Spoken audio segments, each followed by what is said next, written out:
بسم اللہ کیا ہے؟ یہ ایسے کلمات ہیں جن سے ہم بطور مسلمان اپنے کسی کام کا آغاز کرتے ہیں۔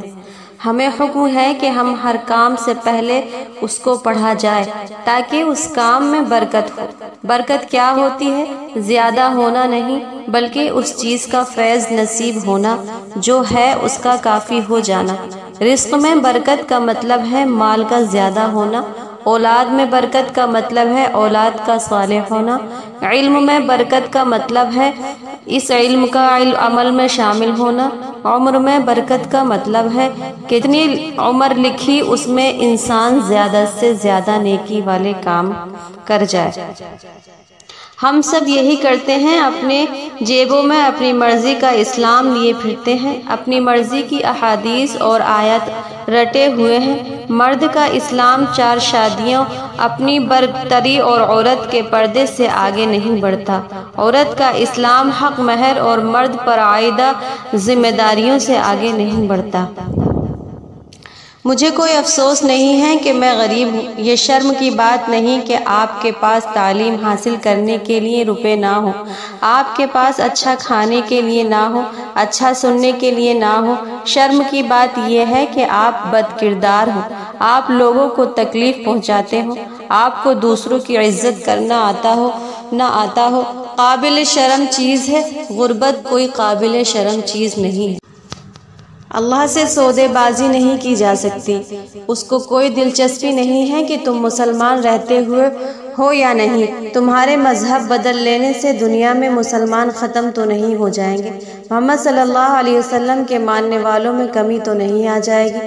فرق اگر کسی کو پڑے گا تو وہ تمہیں پڑے گا، نقصان اگر کوئی اٹھائے گا تو وہ تم اٹھاؤ گے۔ وہ سب سنتا ہے لیکن اسے خاص طور پر سنتا ہے جو اسے پکارتا ہے۔ وہ سب کے پاس ہے لیکن اس کے پاس خاص طور پر ہے جو اس کی تلاش میں ہے۔ وہ سب کو دے رہا ہے لیکن اس کو خاص طور پر دے رہا ہے جو پورے یقین سے اس سے مانگ رہا ہے۔ سب بیمار ہیں، سب پریشان ہیں، اس کا رحم سب کی تلاش میں ہے، لیکن یہ رحم خاص طور پر اس پر سایہ فگن ہے جو پر امید ہے اور یقین رکھتا ہے کہ اس کا رب اس سے غافل نہیں۔ یقین، صرف یقین، اللہ کو اپنے بندوں سے صرف یقین چاہیے۔ میں ہمیشہ ایک بات کہتی ہوں، اگر آپ نے اچھی باتیں نہیں سیکھنی تو نہ سیکھیں، آپ کو اچھی عادتیں نہیں اپنانی تو نہ اپنائیں، نیکیاں نہ کرنا چاہیں تو نہ کریں، آپ صرف بری باتیں چھوڑ دیں، اچھی باتیں تو خود آپ کو تلاش کر لیں۔ آزاد نگاہیں یعنی ہر غلط چیز اور انسان دیکھ لینے سے دل مغموم رہتا ہے۔ کیا تم نے غور نہیں کیا اللہ نے غض بصر کی آیت کے بعد ہی آیت نور کیوں پیش کی؟ کیونکہ دل میں نظروں سے نور پیدا ہوتا ہے، اور جب دل نورانی ہو جائے تو خیر و برکت انسان کی طرف دوڑتی ہوئی آتی ہے، اور جن کے دل اندھیر ہوں ان کو شر اور تکالیف کے بادل گھیرے رکھتے ہیں۔ شیطان نے آدم کو جنت سے نکلوا دیا تھا، تم ایمان سے نہ نکلنا۔ ابلیس نے یقین کی صرف ایک کیفیت زائل کروائی تھی اور حضرت آدم علیہ السلام سے خطا کروا دی تھی، بے یقینی جنت سے نکلوا دیتی ہے۔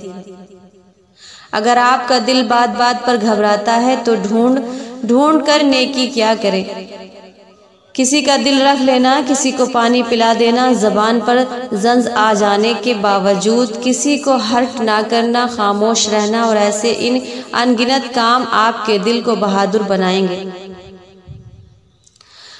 مصر کی عورت سے ایک غلطی ہوئی تھی، ایک جرم سرزد ہوا تھا، مگر اللہ نے اس کا پردہ رکھ لیا تھا۔ اس کا فعل تو بتایا مگر نام نہیں، اور جس کا پردہ اللہ رکھے وہ کھل نہیں سکتا۔ مگر ہم نے یوسف اور زلیخا کے قصے منبر پر جا کے سنائے۔ ہم کیسے لوگ ہیں؟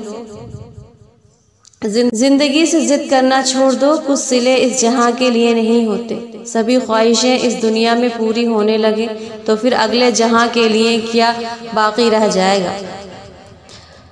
عصر کبھی بھی تنہا نہیں آتا، وہ آپ کی زندگی میں جب بھی جس صورت میں بھی آتا ہے یسر کو ساتھ لے کر آتا ہے۔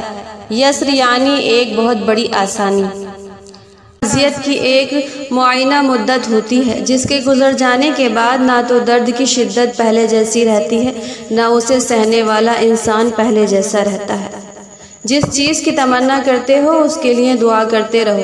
ممکن اور ناممکن صرف انسان کے دماغ کا تصور ہے، اللہ کے لیے کچھ بھی ناممکن نہیں۔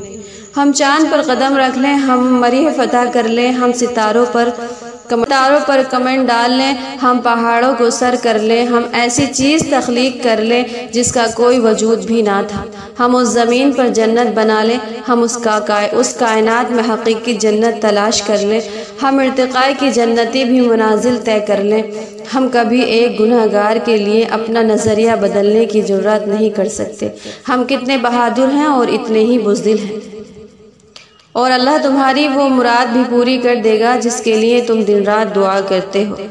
آپ کو لگتا ہے کہ جس سے آپ ناراض ہیں وہ آپ کا دشمن ہے، لیکن آپ کا اصل دشمن آپ کا غصہ ہے جو آپ کے اندر بھڑک رہا ہے۔ اس لیے آپ کو اپنے دشمن سے جلد صلح کرنی ہوگی اور اپنے اندر کے اس اذیت ناک احساس کو بجھانا ہوگا۔ خاک مٹی میں لیے قبر کی یہ سوچ رہا ہوں، انسان جب مرتا ہے تو غرور کہاں جاتا ہے۔ زندگی تب سے آسان ہو گئی جب سے میں نے سمجھ لیا کہ لوگ ہی ہوتے ہیں، لوگوں کو لوگ مل بھی جاتے ہیں، نہ کوئی کسی کا انتظار کرتا ہے، نہ کوئی کسی کے نہ ہونے سے مرتا ہے۔ ویسے بھی لوگوں کی مثال ان پرندوں جیسی ہے جو شجر کو سوکھتا دیکھ کر کہیں اور آشیانہ بنا لیتے ہیں۔ آج کے دور میں دین کے چرچے بہت ہیں مگر ایمان سے سب خالی ہیں۔ ہمیشہ وہی انسان اکیلا رہ جاتا ہے جو خود ساری زندگی دوسروں کی فکر میں رہتا ہے۔ ایک غلط شخص سے ملا دھوکہ 10 صحیح انسانوں پر اعتماد کرنے کی راہ میں رکاوٹ بن جاتا ہے۔ کچھ الفاظ دلوں میں سوئی کی نوک کی طرح بیٹھ جاتے ہیں، جب کبھی بھی حرکت کریں درد کرتے ہیں۔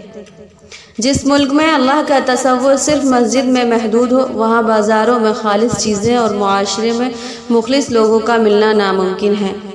وقت کے ساتھ چلنے کی انسان جتنی مرضی کوشش کر لے، لیکن ایک وقت ہی ایسا آتا ہے کہ انسان پیچھے رہ جاتا ہے۔